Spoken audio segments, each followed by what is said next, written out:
my friends, let's start with the fact that the Ukrainian Armed Forces conducted a massive shelling of Crimea. Yesterday evening, the Russians reported about 50 aerial targets. It was loud in Kerch, Saki, Feodosia, and Novorossiysk. And that's just based on preliminary information. It is also known that the air defense system was actively operating in the Kerch Strait area, and, as you understand, the target there could be only one: the Crimean Bridge. There is also information that unmanned aerial vehicles were flying towards the Crimean Bridge, and the Russians immediately blocked it. Russian air defense forces destroyed and intercepted 36 drones in the sky over Crimea and another over the Krasnodar territory. This was stated in the Ministry of Defense of the Russian Federation. The governor of the Belgorod region, Vyacheslav Gladkov, also reported a missile attack on the region. Later, the military department reported the destruction of 10 Vilka MLRS missiles on the approach to Belgorod. In Belgorod, there are also reports of explosions. The Russians claim to have supposedly shot down 10 missiles. A video has appeared online showing one of the missiles hitting a courtyard. Several cars were damaged, and the reason for the missile hitting is unknown. Perhaps the Russians shot it down and these were the remnants. We are waiting for more information, and I believe details will emerge later. But immediately after the strikes on Belgorod, the occupiers conducted shelling in the Donetsk region. So it's evident that someone is playing with human lives, and shelling civilian areas has unfortunately become a norm. Now, let's move on to the situation on the front, starting with the Kherson direction. Here, the Russians are intensively shelling the entire right bank. However, it's not with artillery anymore. I'll provide details on that shortly. Strikes are also being carried out from the Kinross pit in the Charkiv region. Additionally, intensified offensive actions continue in the village of Kreminna, and strikes are carried out in this area on the right bank to prevent the Ukrainian Armed Forces from transferring reserves to Kreminna. The situation is complex, but the Ukrainian Armed Forces are doing everything possible to maintain control over this foothold. Now, regarding the artillery, the occupiers reported no change. Oncoming rifle battles continue. Our artillery, after the enemy's strike on it on January 1, 24, continues to be silent. Now only mortars are working. Air support was reduced only to launches of NURS from Su-25 and Mi-8, and even then from long distances, which is ineffective. Sladkov has already written about the problems of our small aviation, as well as electronic warfare in the Kherson direction. But, among other things, commanders on the ground continue to be stupid, sending equipment with attack aircraft to the village of Krinky along mined roads. In the Zaporizhzhia direction, the Russians continue offensive actions in the Robotine and Verbove areas. The General Staff reported that 7 attacks were repelled. Shelling is ongoing across the front line. The occupiers also launched a missile attack in the Nikopol area.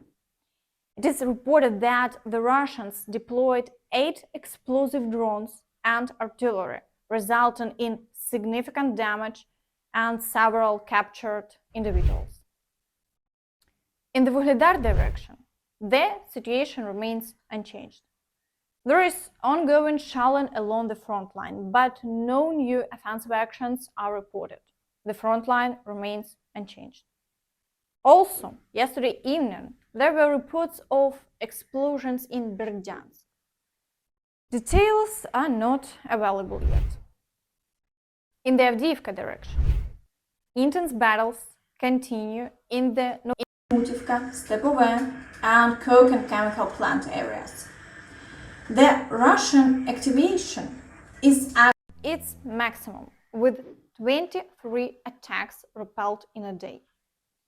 It's evident that they have been assigned tasks and have repeatedly failed to meet deadlines. Therefore, at any cost and with all available forces, they are attempting to break through the Ukrainian Armed Forces defense. Attacks in the industrial zone persist, and from the eastern side, attempts to breach the private sector are ongoing. On the southern flank, near Severny, the occupiers have failed to improve their positions. Today, attacks have ceased. However, battles continue in the Pervomaiske and Nevelske areas, with the front line remains unchanged for the day. In the Bakhmut direction, battles for Bogdanivka continue with intensified shelling, systematically destroying every building in the village to prevent the Ukrainian Armed Forces from establishing a foothold. Meanwhile, fighting has resumed near Klishchiivka, and attacks on Andriivka persist. The occupiers haven't achieved success, and the intensity of the attacks here is not the highest. The Ukrainian Armed Forces repelled 3 attacks in a day. In the Siversk direction, shelling persists, although the quantity has decreased. No offensive actions are reported. In the direction of Kreminna, the occupiers shelled Yampolivka, and no further activity is observed. There are no offensive actions as before. In the direction of Svatove, complete silence prevails. The occupiers shelled Berestove, and no offensive actions are reported. In the Kupiansk direction, despite Russian attempts to advance in multiple directions, 3 attacks were conducted in the last day, all of which were unsuccessful. Synkivka remains under the control of the Ukrainian Armed Forces, and attempts to break through in the area of the highway are unsuccessful. However, the Ukrainian Armed Forces report that the situation near Liman first is very challenging. Also, today, it became known that Russia used ballistic missiles it obtained from North Korea during the recent shelling of Ukraine. These North Korean ballistic missiles are capable of ranges of approximately 900 kilometers. That's about 550 miles. This is a significant and concerning escalation in the DPRK's support for Russia. Now, in return for its support, we assess that Pyongyang is seeking military assistance from Russia, including fighter aircraft, surface-to-air missiles, armored vehicles, ballistic missile production equipment or materials, and other advanced technologies. This would have concerning security implications for the Korean Peninsula and the Indo-Pacific region. We've also said publicly that Russia is seeking to acquire close-range ballistic missiles from Iran.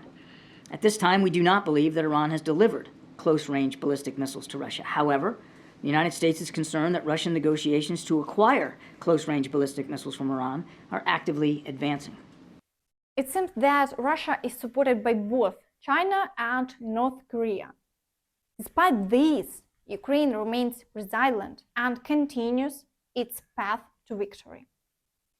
Meanwhile, Russian conspiracy theorist Valery Solovey is convinced that it was Putin's doppelganger who congratulated the Russians in the New Year address by the president. Те из вас, дорогие друзья, кто видел так называемое новогоднее поздравление так называемого президента Российской Федерации, наверное, обратили внимание на то, что оно было очень коротким. Оно было не просто очень коротким, оно было одним из самых коротких за всю историю поздравлений от имени президента Путина. Обращаю ваше внимание, я не говорю президента Путина, от имени президента Путина. Почему оно было одним из самых коротких? Ответ находится на поверхности. Для того, чтобы не приглядывались и не прислушивались. Не приглядывались к внешности и не прислушивались к голосу человека. Этого человека, двойника Путина, зовут Евгений Васильевич. Он родом из Беларуси. Родом из Беларуси. Евгений Васильевич. Да, плотник 4-го разряда. Чистая правда. And that's all from me. Don't forget to like this video, subscribe to the channel and hit the notification bell to stay updated on all the latest news. Thank you for watching and see you next time. Bye bye.